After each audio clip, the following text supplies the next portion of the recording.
Good morning, everybody, and welcome again to this second day of the International Water Summit plenary sessions. My name is Faraj El-Awar. I'm the head of the Global Water Operator Partnerships Alliance Secretariat. We are a program that belongs to UN Habitat, and it's or hosted by UN Habitat, and it's an alliance of partners with an objective of helping water utilities to enhance their performance through not-for-profit partnerships between such utilities for peer support and exchange. And it's my honor to moderate a panel today on energy efficiency, including energy recovery also, in water production.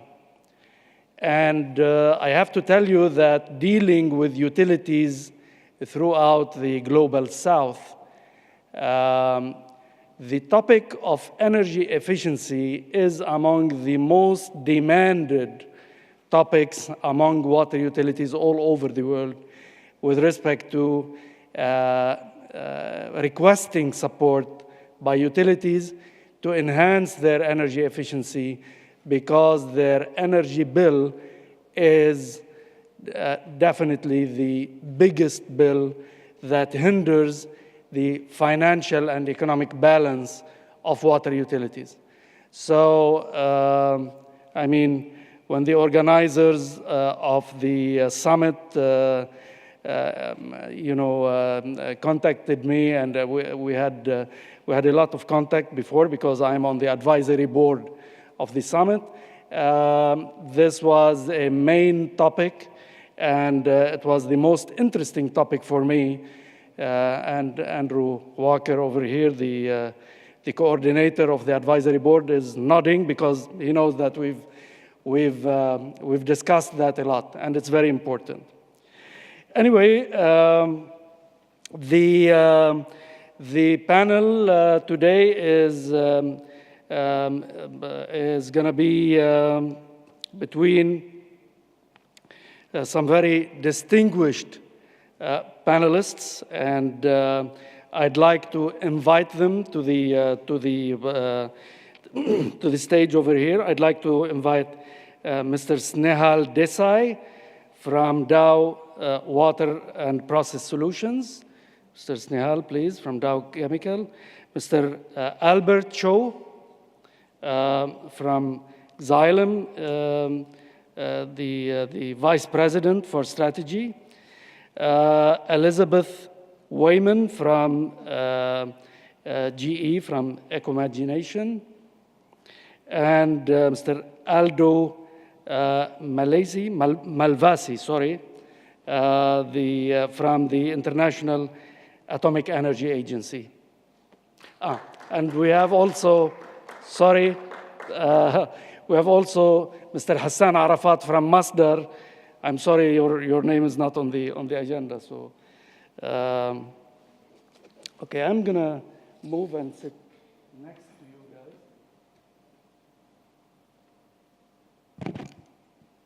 guys. Now, I'd like to move in the order that was or that is mentioned in the agenda to ask a general question first for each of you to brief us on on your organization, of course, and what you want to tell us exactly about your organization's main input to the area of energy efficiency in water production.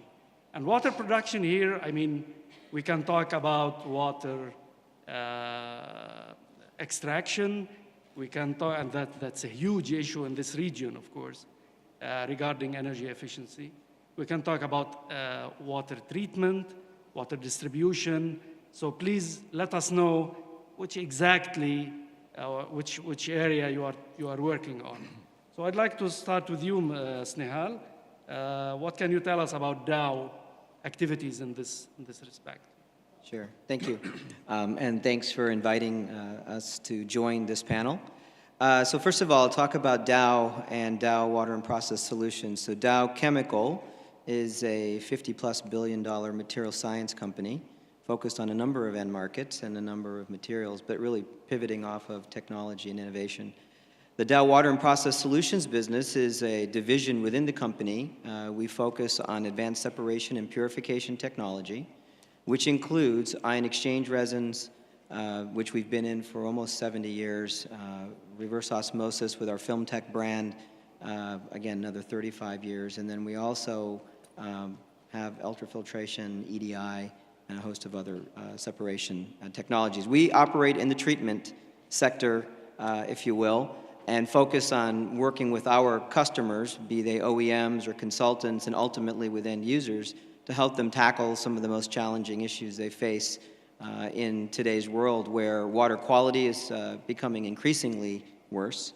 Water availability, indeed, is also a challenge. And so where we fit in the equation is really as a technology provider to many of the system integrators and end users in the market across not only the municipal sector, but we focus on the industrial as well as residential. Mm-hmm. And I'll tell you that maybe the thing that we see happening all around the world is this question around energy efficiency is always on the minds of most of the clients, and so most of our innovation agenda is really focused on energy reduction, but also to tackle this question of water reuse, which in many ways is addressing some of the energy questions and then innovating in a way that allows us to reuse more and more of the water that we've happened to get our hands on to date. So with that, I'll leave it. And okay, I'll get back to you. Okay. But let's go through this, introductory round of the organizations on the stage over here. Albert, can you tell us, please, about Xylem Inc.? I'd be happy to. I'd first like to thank you and thank the organizers for pulling together an important panel, I think, at an important time for the industry. Clearly, talking about energy and water together is important because these areas of natural resources are so tightly interlinked. And I think today I'm looking forward to hearing from my fellow panelists about their work in the area. So Xylem is a diversified global water technology company headquartered in New York. We have about $4 billion in global revenue, selling in about 150 different countries around the world. And our technologies are premised on the theory that water operates as a cycle. And so our technologies address the cycle of water, from water production and delivery to wastewater collection and treatment, all the way to managing natural resources in the environment. And so the way we think about the water sector is you got to do a lot of different things in order to make it work. There's transporting water with pumps, and we offer a wide variety of pumps for water and wastewater. You have to treat the water to filter, disinfect, and make it safe for human consumption and for the environment. And you have to test the water to make sure that it has what you think it has in it and nothing more. And so we offer technologies for the transport, treatment, and testing of water. As it relates to energy efficiency and energy recovery and water production, there are three what we'd call grand challenges across the whole cycle of water that are important. The first is water productivity. The fact is that the world uses not just too much water for any given purpose, but it uses too much energy and chemicals and other operating costs to produce and deliver that water. And so reducing that, both in terms of reducing leakages, but also reducing the energy intensity of delivered water, is a huge opportunity in a very capital-constrained sector. The second area is around water quality. Clearly, we all use water and we all make wastewater. And taking energy out of the process, all the way from the efficiency of the millions of wastewater pumps that are around the world to the treatment processes that Snehal was just describing, represents an enormous potential opportunity for savings that can be reinvested in delivering better water quality services to the world. And the third area, or the third grand challenge rather, is the idea of water resilience. There's clearly a lot of natural risk emerging in ecosystems and in the natural environment, which will create stresses and which also create opportunities to reduce expected losses and variability. And so we have technologies that are really focused around managing the natural risks in the cycle, from monitoring water quality in the environment to helping manage ecosystems through managing water quality and contaminants in the ecosystem. So I'll leave it there for now, but I think thinking about those major challenges, not just as threats to be grappled with, but as enormous opportunities to create resources and value for the sector, for reinvesting in the world's future water needs, is vital, and we can talk more about some of the specific opportunities in the future. You mentioned something about water productivity. Yes. And it will be very attractive for me to follow up on this, especially that, I mean, in this panel we're talking about, energy efficiency. So it comes to mind, the water energy nexus. But this nexus is not only water energy; it's water energy food as well.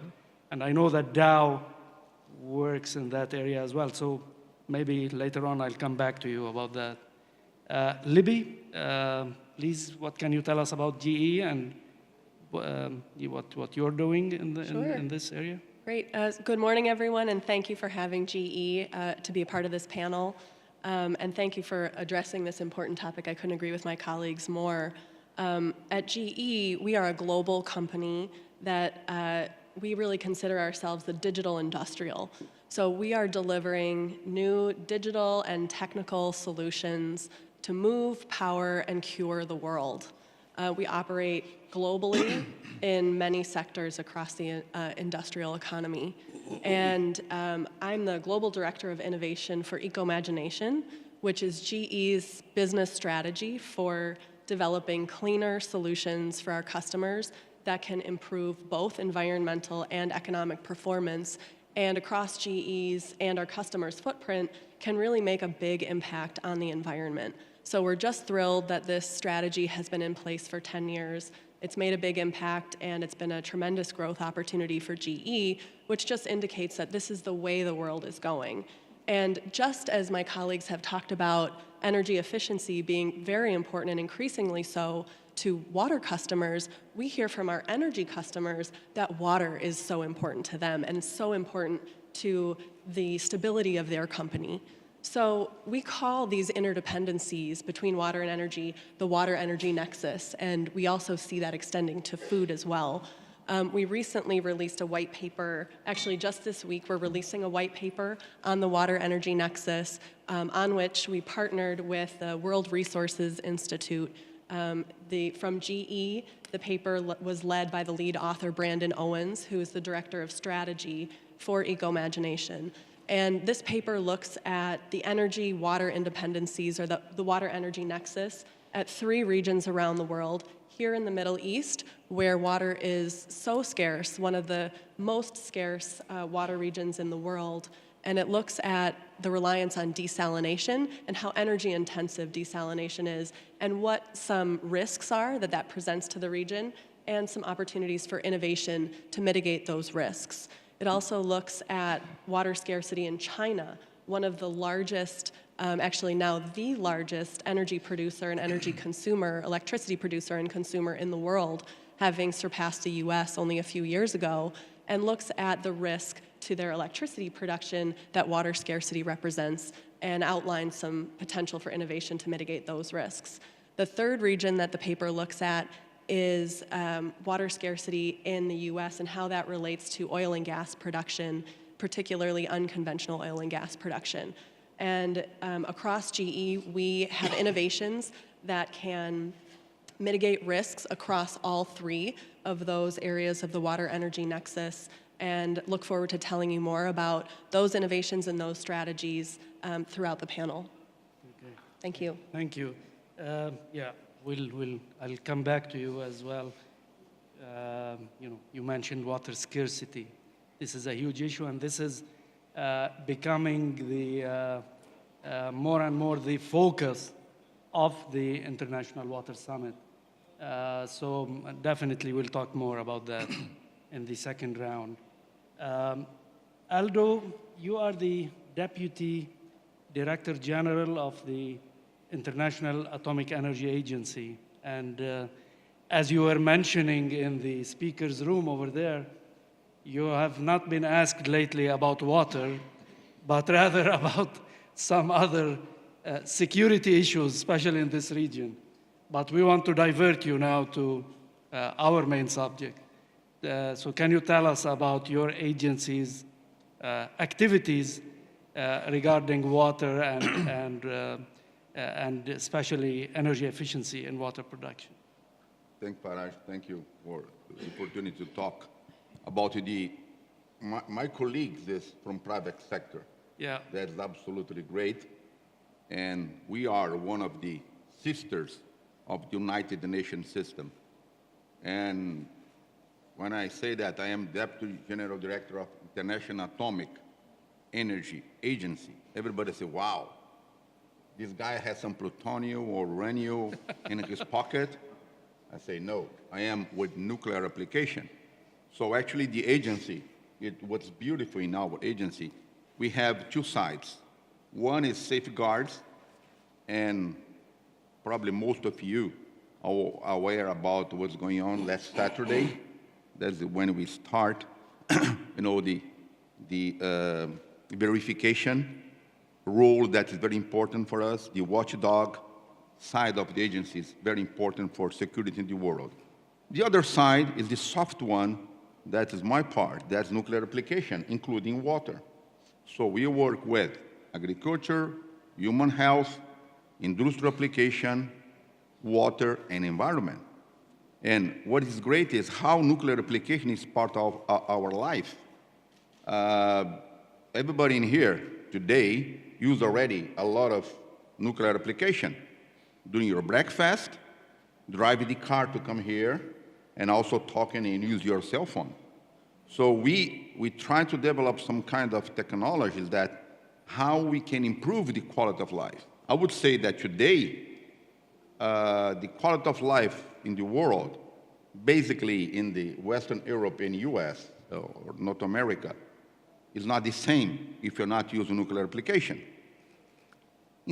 And I can talk hours and hours about that, but let's stop by now. In terms of water, it's something that is absolutely great. Because we are United Nations, we try to help the countries and working pretty close with the private sector all the time.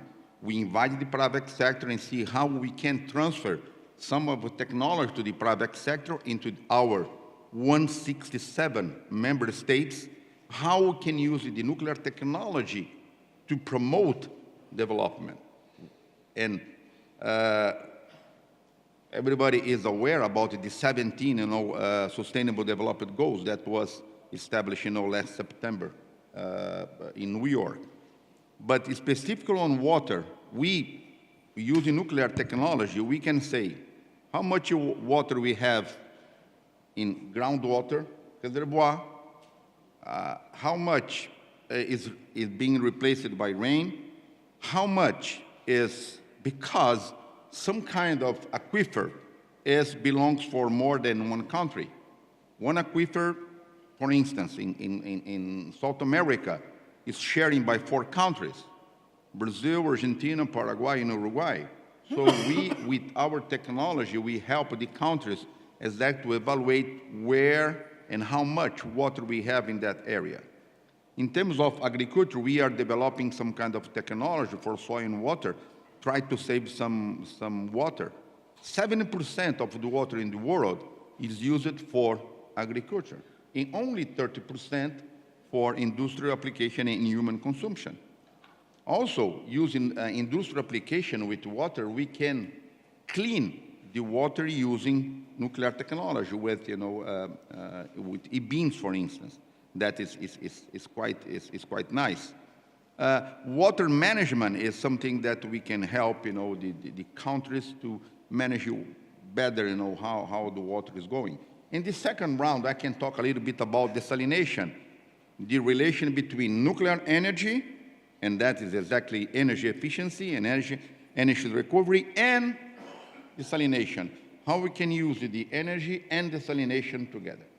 Actually, I'm very happy you mentioned the Sustainable Development Goals, the SDGs, and of course, appropriately so, because you are representing a UN agency. And again, of course, if you want to talk about desalination, that's perfect. But I want to follow up with you about the SDGs and how can we, as UN agencies, I represent a UN agency as well, how can we have enhanced partnerships with both private and public sectors to reach these SDGs, especially SDG number 8, which is about universal access to water and sanitation. Hassan, you represent Masdar over here, which is, of course, a very impressive setting that has been building like a model energy neutral urban setting. So what can you tell us about your contribution to the energy efficiency in water production itself? Thank you, Faraj, for having me. So when Masdar started, it was actually an energy company. The first World Future Energy Summit that was held was all about future energy and renewable energy. There was no water subject in that summit. But that actually led to a self-reflection process when UAE and many other Gulf countries realized that a good chunk of the energy production goes to water desalination, which made people realize, and they have realized that long ago, that, well, it's important to find ways to create energy, but it's also very important to find ways to reduce our energy consumption in water production. So in 2011, Masdar decided that just as we have a Future Energy Summit, we also need to have an International Water Summit. And that's why we have it today, as you can see. But along with that, with the International Water Summit back in 2011, Masdar also decided that they want to launch the world's, maybe I could say the biggest, but maybe that's also not entirely true because Saudi Arabia has also a very impressive program for renewable energy power desalination. But Masdar wanted to add something to the process. It's not only about producing water using renewable energy, but one of the main goals was to set the lowest possible record for desalinating water, for the energy footprint for desalinating water. It was a very challenging process and still is because renewable energy has its challenges as well. So it's not straightforward to say I will do this by renewable energy, but at the same time I will also do it with the lowest energy footprint. And I hope to talk about that more during the second round. But we are heading in that way, and hopefully that will get us to witness one day the disengagement of the energy and the water cycles in this region. Because right now the energy footprint of water production by desalination in the GCC countries is one of the highest in the world because of the way it was set up when it started back in the 50s and the 60s through thermal desalination. Now UAE and many other Gulf countries are moving away from the cogeneration in many parts of this region. And luckily, having nuclear energy and renewable energy has empowered that diversion. And I can probably talk more about that in the next round. Thank you.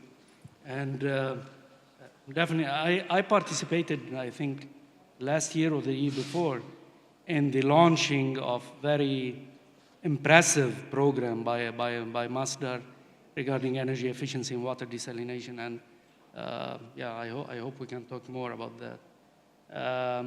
And actually, I want you to think also about how can Masdar really help other utilities in the global south reaching energy efficient production levels. Maybe, in contribution to the SDGs that Aldo was talking about. I don't know whether this is something that you want to entertain as a Masdar. Anyway, let's come back to to this side of the panel. As I mentioned, Snehal, in commenting on Albert's intervention regarding the water, energy, food nexus. Does Dow, Dow works in all these sectors. Does it have a future vision regarding dealing with this nexus? What can you tell us about that? Well, it's definitely part of not just our business, but the broader Dow challenge. We launched our 2025 sustainability goals here last year, and as part of that, it's really around looking at how we improve life for everyone, and it's going to take a lot of things. But one of the things that we've been looking at is with our agricultural sciences business, they're focusing on really the seeds and such, and really finding ways to make them more resilient to drought conditions, finding ways to utilize less water in the production of crops. I think the other place that we plug in from our business is really on the side where, there's advanced ways for us to grow the crops that we have, whether it's around the treatment of water as it's being moved around the agricultural sector, and they have an opportunity for reuse and treatment, just like everybody else. Yep. And we've seen an increase in demand for those types of solutions. And for most of us that spend time in the water sector, you don't always spend as much time. We talk so much around agriculture being 70% or something of the water withdrawals, but then we spend all of our time in the municipal and the industrial sectors and not spending much time crossing over. And we have I'm based in Minneapolis, so it's actually quite interesting because we sit amongst some of the leading water companies, but we also have companies like Cargill and General Mills, and we're having a dialogue, and that's really, I think, a conversation that's worth having here, is how do you collaborate across unusual boundaries, because this is a system question. This is not around a technology, a company, a community. It's really the whole picture. And I'll give you one example of where we're trying to tackle this system question, because it comes around to the water, food, energy piece. In the Netherlands, we have probably our second largest manufacturing facility for manufacturing our plastics and chemicals. And we faced a challenge where we needed to increase capacity and we needed more water.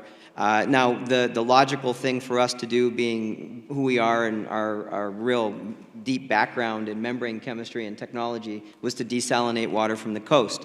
But the opportunity arose for a different way of approaching that, because we were, along with the city and along with the ag sector, we were relying on about a 160-kilometer pipe to bring water into the community, fresh water from another site.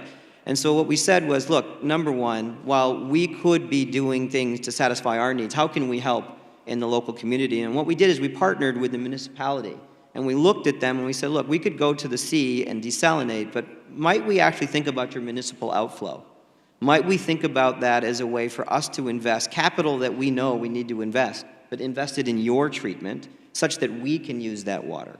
And we did. We were able to put in something on the order of 10,000 cubic meters of treatment capacity that not only allowed us to meet our growth objectives, right? We were growing the facility, we needed more water, but we were able to actually reduce the energy requirement, because compared to desalination, it was almost, and we used the water 3 times, by the way, in the plant. We used it for cooling tower, we used it for washing, we used it for process, and then we discharge. 95% reduction on an energy profile perspective. So from an energy efficiency, we went from closing the loop, and we think of that as a circular economy, but we said, more importantly, how do we look across our fence line and collaborate with people in the community on how we tackle this problem in a larger sense? And getting to the ag sector, we were no longer competing with them for the water that needs to come into that region, because as we know, in the Netherlands there is a large farming community. They rely on that as part of their commerce. So we use those examples of not only how we can bring technology to bear, but it's completely different on how you collaborate with people and think about solutions in a big way.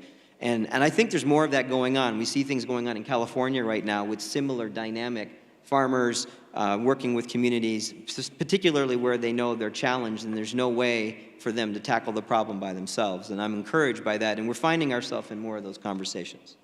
Thanks a lot for this example. I mean, one would think that such issues come only in water-scarce countries, not in a country like the Netherlands. Exactly. But look at this, and and look at the partnerships between private, public, and sectors and different sectors of the industry spectrum. And if I can add, I think you hit a very strong point. We often talk about public-private partnerships, Yeah. and I think the conventional way of thinking about that is how the money flows and all that. But I think the kind of collaboration that I was just Yeah. describing actually has the ability to take us much further. And it is something that you see pockets of that around the world. And I think the more we can do to just expose those examples and show people, it's not exactly the case, but it's a possible case. And then get yourself into a dialogue with people. That's really the only way. And water's local, so you have to do the examples locally. Thanks. Albert, I would like to tackle the same subject, Yes. the water, energy, food nexus, and how your organization or your company sees that. Wonderful. And how it works on that. Well, I think the concept of the water, food, energy nexus points to this complex of global issues which are colliding around resource scarcity and the need to improve resource productivity around the world. And I think it's closely related to the discussion Aldo brought up about the Sustainable Development Goals, because in the context of diminishing resources availability, I think the question for many countries is how do you grapple with this complex set of agendas around 17 Sustainable Development Goals, as well as the recent commitments made in Paris to reduce greenhouse gas emissions and increase resilience to global climate change. That's a lot to deal with. I think water has a pivotal role to play, not just as its own Sustainable Development Goal, but as a key enabler for achieving all of the Sustainable Development Goals, whether that have to do with gender or food security or climate mitigation or urban resilience. Water management capabilities across the clean water, wastewater, and natural resources sector will be the critical differentiators between countries that meet their SDG targets and their climate commitments and those that do not. To make that more specific, the companies that are here and the private sector more generally has a really important role to play in developing technology solutions that help reduce the overall resource intensity of the systems that support human existence. Let me give you one very specific example. It's not very sexy, but I think sometimes the best solutions are not very interesting for the average person, but tremendously exciting for those of us who deal with infrastructure. We recently published a report 2 weeks ago that looked at the ability of the wastewater sector to reduce energy consumption from collection all the way through to treatment. The surprising result is that the industry, we believe, can reduce overall electricity-related greenhouse gas emissions by half, and 95% of those reductions can be achieved at zero or negative economic cost. That is to say that globally, the wastewater infrastructure is so either outdated or in some cases inefficient that using readily available high-efficiency technologies today could cut electricity-related greenhouse gas emissions by half, creating global economic value of $40 billion in the wastewater sector from energy savings alone. That's a big number. When we talk about the need to achieve global sustainable development, the win-win situation of upgrading your water infrastructure, saving energy, lowering greenhouse gas emissions, and supporting resilience through modernizing technology is one of those things that countries may not have thought of when they were discussing their Paris commitments, but they can't afford to ignore.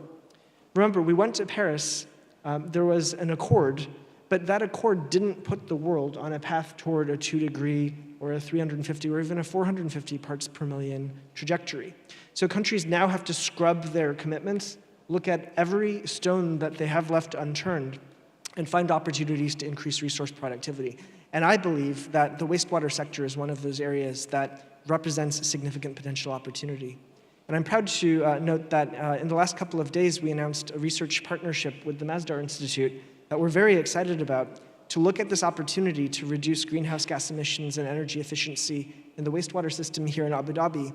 I'd like to see that as the first step in a deeper relationship and understanding how this region can achieve these multiple objectives of greater resilience and sustainability in the water sector going forward. Thanks. Libby, you mentioned certain case studies that GE published recently. And one of them is about this region over here, on technologies and water desalination, which is a real energy guzzler, actually. So can you tell us more about it? Because, I mean, just to focus a little bit, at least partially within this panel, on this region. Would you like to elaborate a little bit more on Absolutely, this? absolutely, yes. The Middle East is, as I mentioned, one of the most water-scarce regions in the world. Today, renewable water resources or water resources that are regenerated naturally provide only 2,000 cubic meters per capita per year of fresh water. The global average water consumption is almost, well, actually more than 3 times that amount.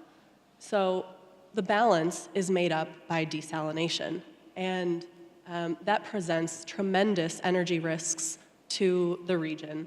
In the UAE, desalination consumes about 25% of the energy in the region, and in Saudi Arabia, desalination consumes 25% of the oil and gas production.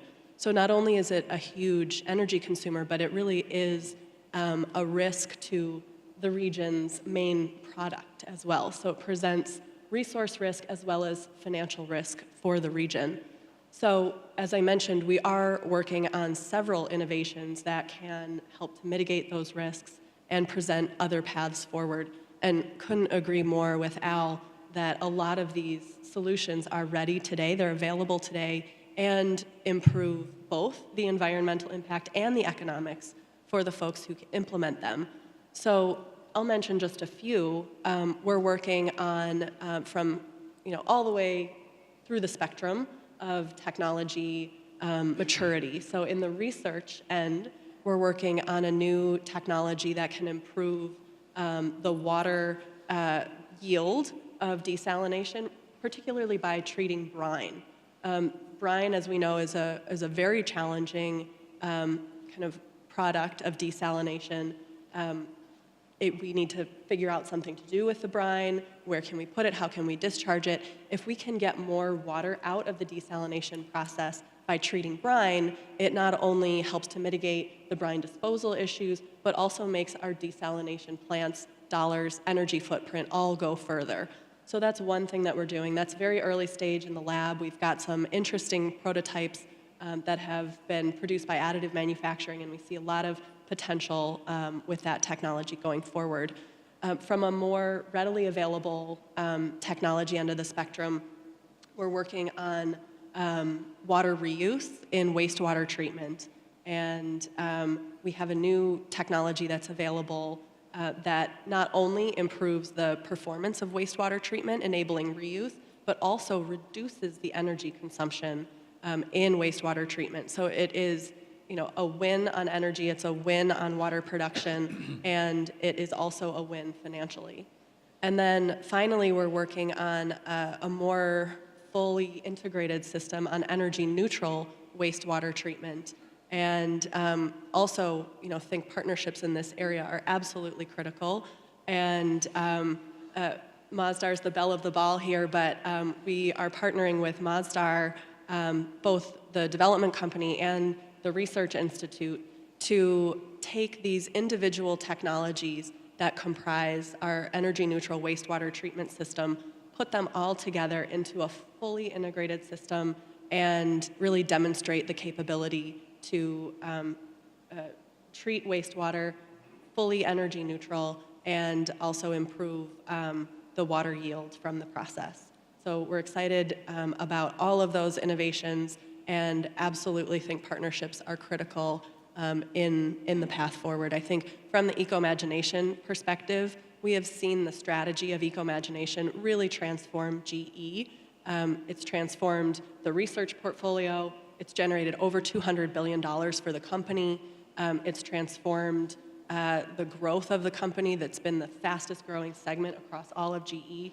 And with partners, we feel that we can really transform industries with this approach going forward.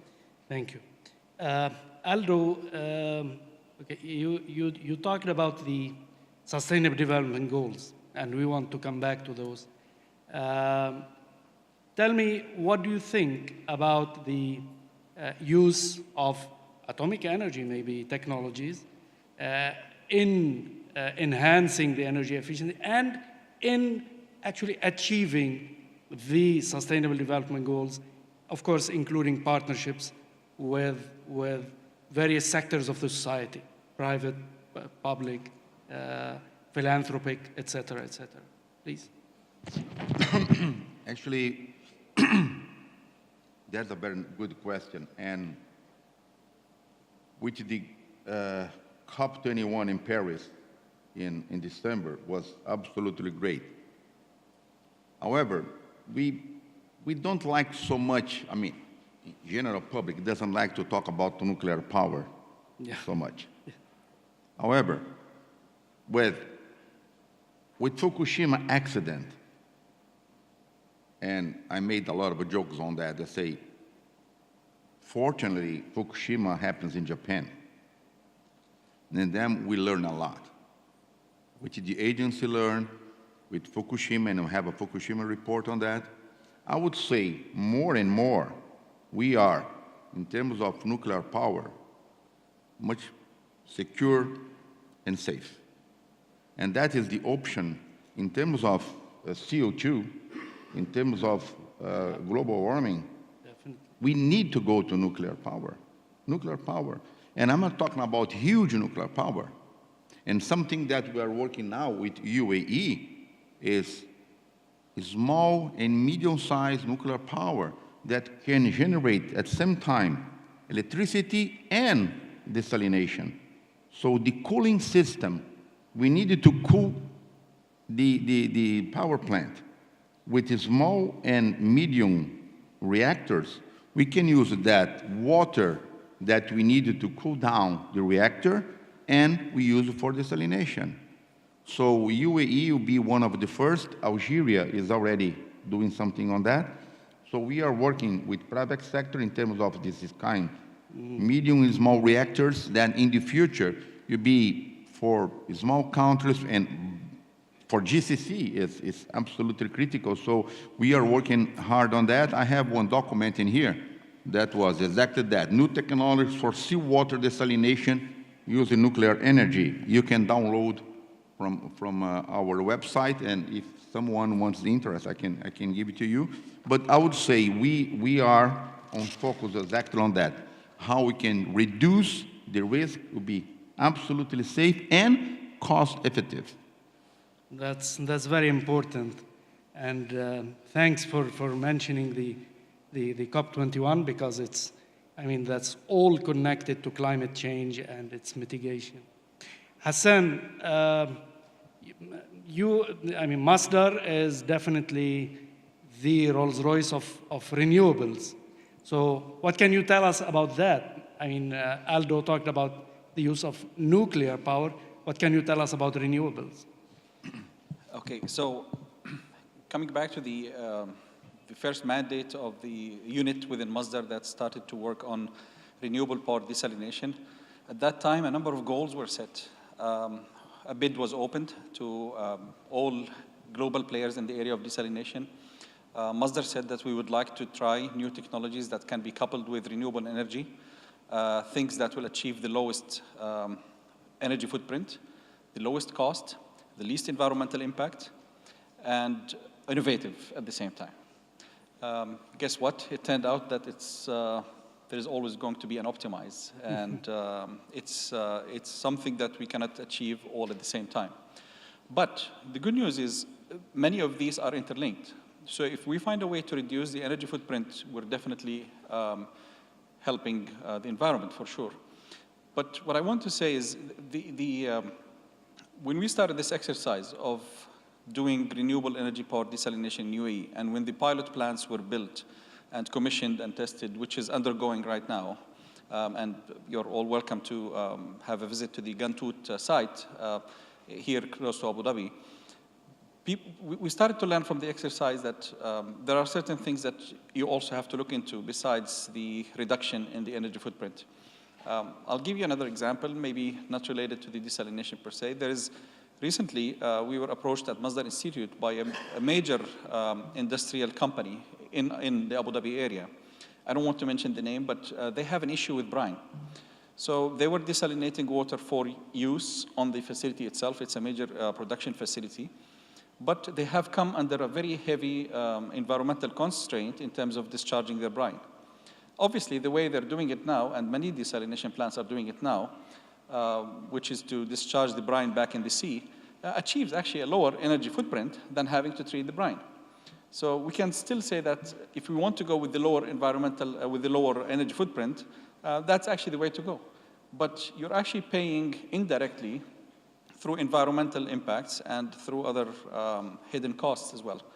So that actually led to discussions on things such as zero liquid discharge. In fact, led to a much bigger discussion about the possibility of having a symbiotic relationship between that plant and possibly other plants, including wastewater treatment facilities in the region where that plant is located. And I mentioned this example specifically to say that the GCC is a very ripe and fresh area where a lot of the things that have been tested in other places in the world can be adapted. And certainly there are many solutions that beg to be tested here and to be implemented. And I think we're going through a boom of trying to, I don't want to say reinvent, but review the old practices and see how things can be done differently in a way that will not only reduce our energy consumption for water production, but also help our environment on the longer run. I think that, Thank you very much. I'm really sorry that we are beyond our time over here. That's a very important topic that we are dealing with.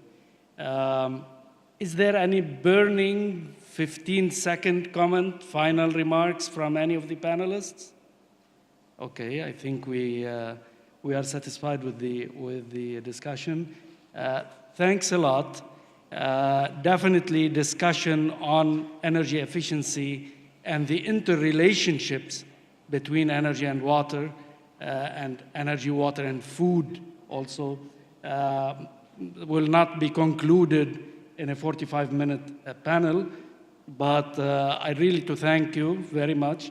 And I really want to finish this with calling on you, on all your agencies to participate more in finding solutions for more energy efficiency throughout the production systems.